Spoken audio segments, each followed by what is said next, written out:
Assalamualaikum warahmatullahi wabarakatuh. Di sini saya akan mempresentasikan PowerPoint yang saya buat dengan teman saya yang berjudul Organizing Change dan kasusnya. Saya yaitu Farul Aziz dengan NIM 2023 11185 dan teman saya Renaldi Triansa 2023 1117. Baik, di sini saya akan menjelaskan tentang pengertian organizing change. Organizing change atau manajemen perubahan adalah sebuah pendekatan sistematis yang digunakan oleh organisasi untuk memastikan bahwa perubahan dalam struktur, proses, teknologi, atau budaya dapat diimplementasikan secara efektif dan efisien.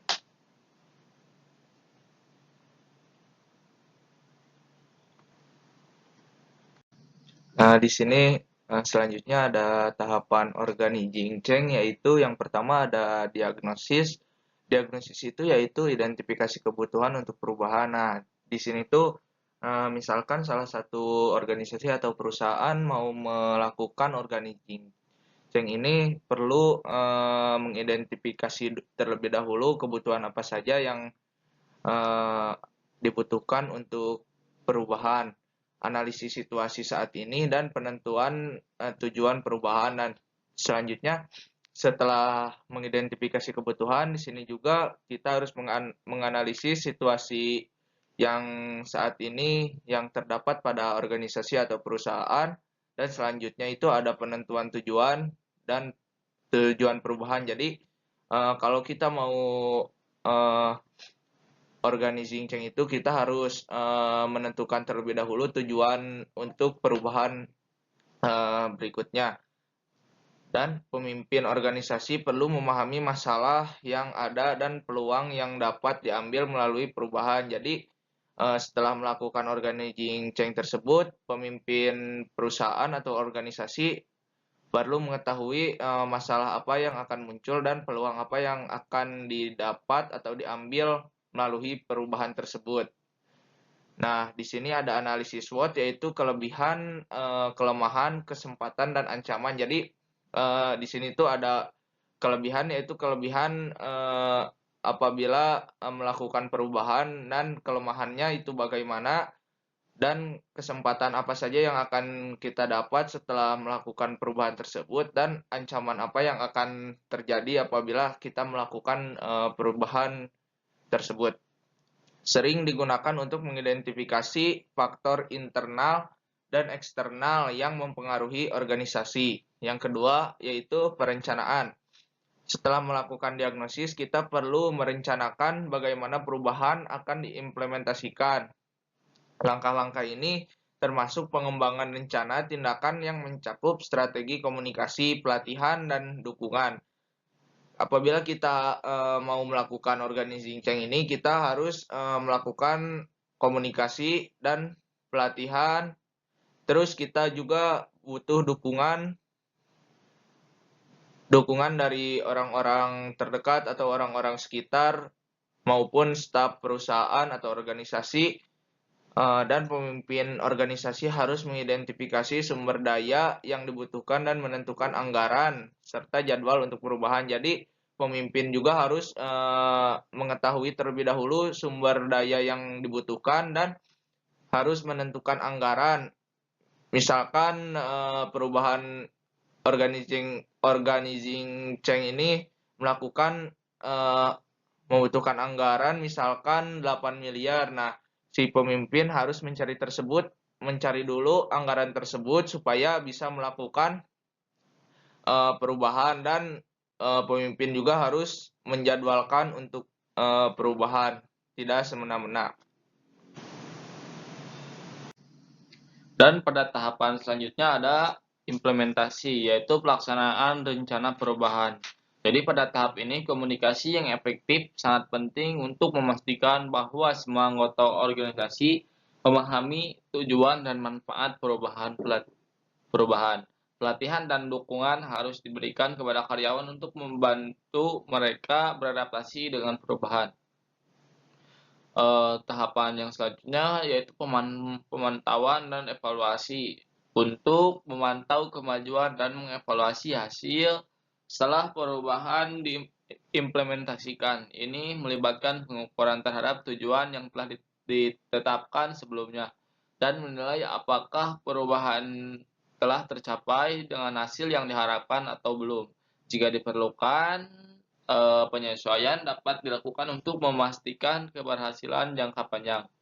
Jadi di sini ada kaitannya dengan materi yang sebelumnya. Jadi pelaksanaan atau perancangan sebuah eh, tujuan untuk mencapai tujuan yang pasti harus diberikan eh, reward kepada setiap pekerja agar dia dapat bekerja dengan baik dan mencapai tujuan yang dihasilkan.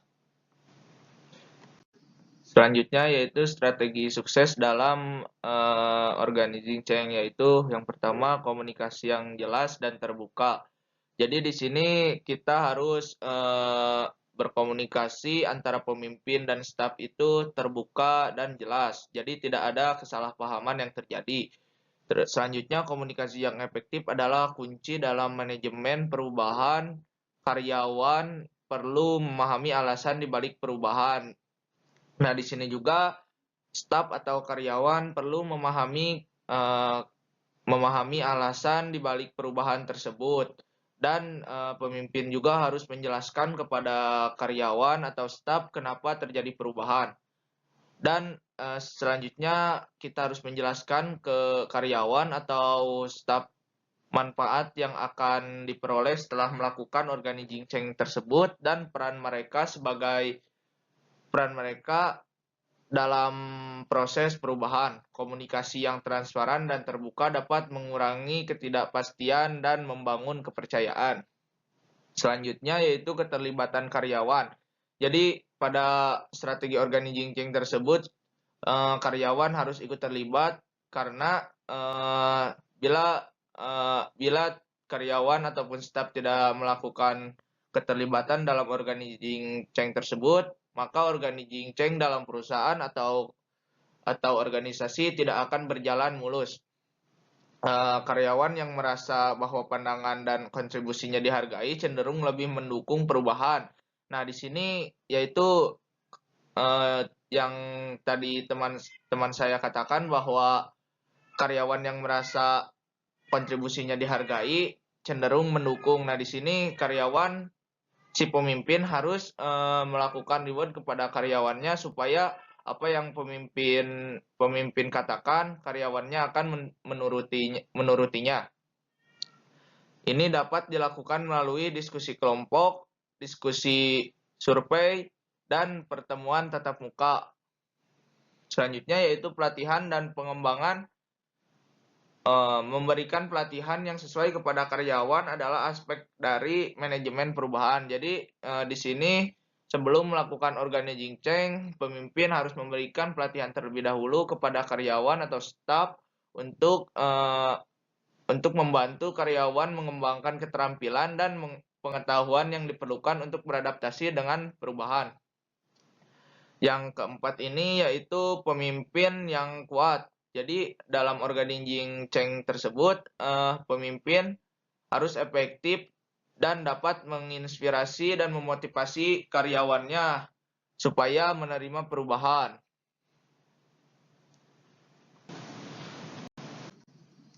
Baik, yang selanjutnya ada kasus yang terjadi pada perusahaan. Yang pertama di PT Pos Indonesia. PT Pos Indonesia telah mengalami transformasi signifikan untuk meningkatkan efisiensinya. Proses transformasi ini melibatkan perubahan besar dalam struktur proses dan teknologi. Manajemen perubahan yang efektif membantu perusahaan merespon sebuah lingkungan bisnis dengan cepat dan beradaptasi dengan teknologi modern. Strategi seperti komunikasi yang efektif, keterlibatan karyawan, pelatihan, dan kepemimpinan yang kuat membantu mengatasi resistensi dan meningkatkan komitmen karyawan. Selanjutnya yaitu ini Sumber yang kita ambil yaitu yang pertama dari website BINUS, yang kedua itu ada dari jurnal Undip, dan yang ketiga dari jurnal Unpad. Selanjutnya yaitu kesimpulan. Dengan demikian, manajemen perubahan bukan hanya tentang teknologi atau proses, tetapi juga tentang cara mengelola manusia yang terlibat dalam perubahan tersebut. Jadi kita harus memanusiakan manusia. Dan dengan strategi yang tepat dan keterlibatan aktif dari semua staf, organisasi dapat mengatasi resistensi dan meraih manfaat penuh dari perubahan. Sekian presentasi dari kami. Apabila ada salah kata, mohon dimaafkan. Wabillahi taufiq wal hidayah. Wassalamualaikum warahmatullahi wabarakatuh.